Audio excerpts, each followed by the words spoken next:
কোটা সংস্কার আন্দোলনে সহিংসতার সময় যেসব হত্যাকাণ্ড ঘটেছে তাতে জড়িতদের চিহ্নিত করে উপযুক্ত শাস্তির ব্যবস্থা নেওয়া হবে বলে জানিয়েছেন প্রধানমন্ত্রী ও আওয়ামী লীগ সভাপতি শেখ হাসিনা। এই ঘটনার সুষ্ঠু ও ন্যায় বিচারের স্বার্থে বিচার বিভাগীয় তদন্ত করার ঘোষণা দিয়েছেন প্রধানমন্ত্রী। বুধবার সন্ধ্যায় জাতির উদ্দেশ্যে দেওয়া ভাষণে সরকার প্রধান এ ঘোষণা দেন।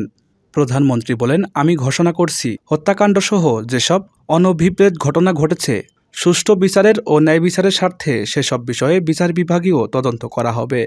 তিনি বলেন, আমি দ্ব্যর্থহীনভাবে ঘোষণা করছি, যারা হত্যাকাণ্ড, লুটপাট ও সন্ত্রাসী কর্মকাণ্ড চালিয়েছে এরা যেই হোক না কেন তারা যেন উপযুক্ত শাস্তি পায় সে ব্যবস্থা নেওয়া হবে।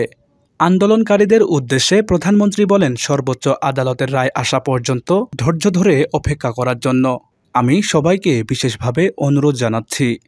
উচ্চ আদালতের রায়ে শিক্ষার্থীরা হতাশ হবে না, আশা প্রকাশ করে শেখ হাসিনা বলেন, আমার বিশ্বাস আমাদের ছাত্র সমাজ উচ্চ আদালত থেকে ন্যায় বিচারই পাবে, তাদের হতাশ হতে হবে না।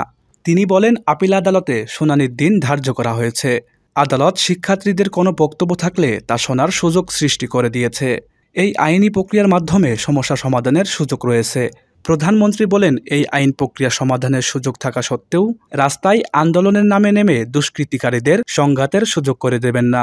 শেখ হাসিনা বলেন, কাদের উস্কানিতে সংঘর্ষের সূত্রপাত হলো, কারা কোন উদ্দেশ্যে দেশকে একটি অরাজক পরিস্থিতির দিকে ঠেলে দিল তা তদন্ত করে বের করা হবে।